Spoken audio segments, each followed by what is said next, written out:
नमस्कार, मैं हूं अंकुर और आप देख रहे हैं सत्यहिंदी.com। आइए एक नजर डालते हैं अब तक की सुर्खियों पर। कांग्रेस के राष्ट्रीय अध्यक्ष के चुनाव के लिए आज राज्यसभा में विपक्ष के नेता मल्लिकार्जुन खड़गे और पूर्व केंद्रीय मंत्री शशि थरूर ने समर्थकों के साथ पहुंचकर पर्चा भर दिया है। इसके अलावा झारखंड कांग्रेस के नेता KN त्रिपाठी ने भी चुनाव में नामांकन दाखिल किया है। त्रिपाठी ने कहा कि इस बारे में पार्टी का जो भी फैसला होगा उसे वो मानेंगे। बता दें, शुक्रवार को नामांकन का अंतिम दिन है। वहीं खड़गे के साथ नामांकन के वक्त वरिष्ठ नेता अंबिका सोनी, अशोक गहलोत, दिग्विजय सिंह सहित कई नेता मौजूद रहे। राज्यसभा सांसद मुकुल वासनिक ने आज तक से कहा कि मल्लिकार्जुन खड़गे का कांग्रेस संगठन के प्रति पूर्ण समर्पण और निष्ठा है और वो सरकार और संगठन में कई अहम पदों पर रहे हैं। इस दौरान कांग्रेस में असंतुष्ट नेताओं के गुट G23 के नेता पृथ्वीराज चौहान, भूपेंद्र सिंह हुड्डा, मनीष तिवारी भी मौजूद रहे। नामांकन दाखिल करने के बाद मल्लिकार्जुन खड़गे ने कहा कि वो उन्हें दिए गए सहयोग के लिए सभी का धन्यवाद अदा करते हैं।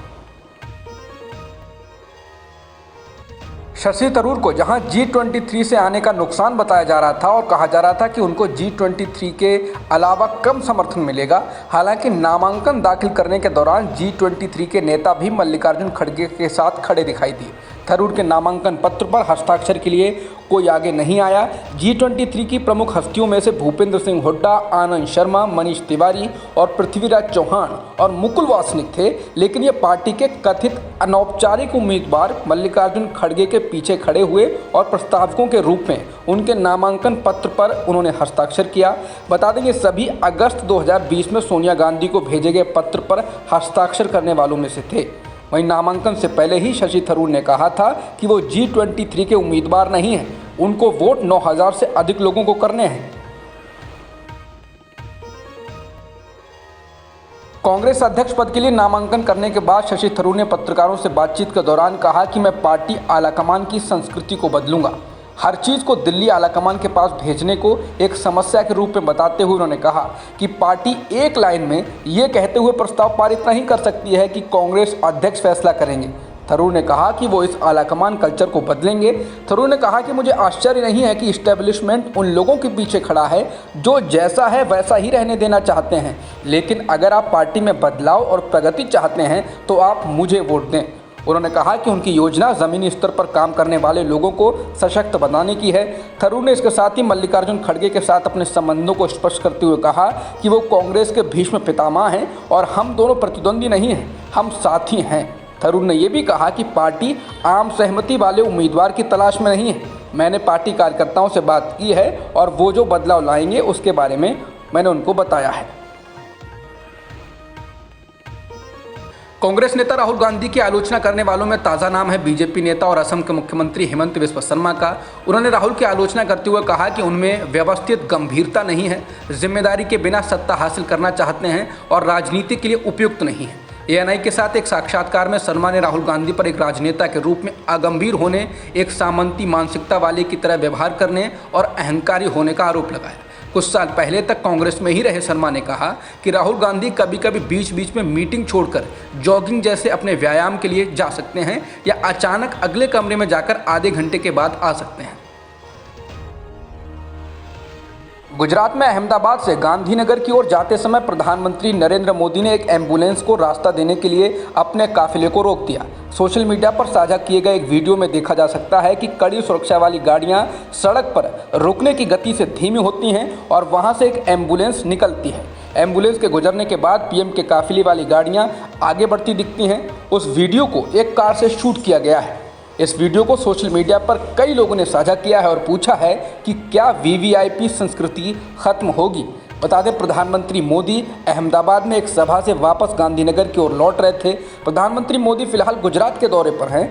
उन्होंने गांधीनगर और मुंबई के बीच चलने वाली वंदे भारत एक्सप्रेस ट्रेन को आज हरी झंडी दिखाई है। उस ट्रेन में सवार होकर प्रधानमंत्री ने गांधीनगर से अहमदाबाद के कालूपुर स्टेशन तक की यात्रा भी की।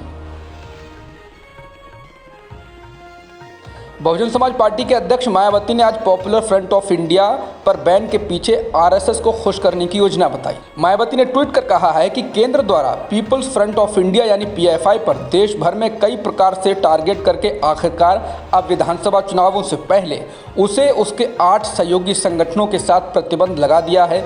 उसे राजनीतिक स्वार्थ व संघ तुष्टीकरण की नीति मानकर यहाँ लोगों में संतोष कम व बेचैनी ज़्यादा है। मायावती ने कहा, यही कारण है कि विपक्षी पार्टियां सरकार की नीयत में खोट मानकर इस मुद्दे पर भी आक्रोशित व हमलावर हैं और आरएसएस पर भी बैन लगाने की मांग खुलेआम हो रही है कि अगर पीएफआई देश की आंतरिक सुरक्षा के लिए खतरा है तो उस जैसे अन्य संगठनों पर भी बैन क्यों नहीं लगना चाहिए। रिजर्व बैंक ऑफ इंडिया यानी आरबीआई ने एक बार फिर रेपो रेट बढ़ा दिया है। आरबीआई ने शुक्रवार को रेपो रेट में 50 बेसिस पॉइंट्स की बढ़ोतरी की। अब रेपो रेट बढ़कर 5.90% हो गया है। इसका ऐलान आरबीआई के गवर्नर शक्तिकांत दास ने किया।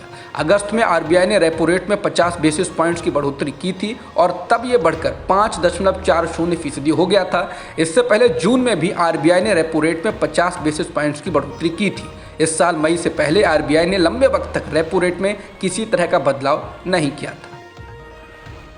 जेएनयू के छात्र शर्जील इमाम को 2019 के देशद्रोह के एक मामले में दिल्ली की एक साकेत कोर्ट से जमानत मिल गई।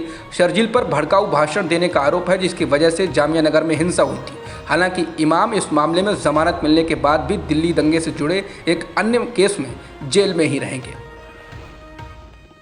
रूस के राष्ट्रपति व्लादिमीर पुतिन शुक्रवार यानी आज औपचारिक रूप से यूक्रेन के 4 इलाकों का अपने देश में विलय करेंगे।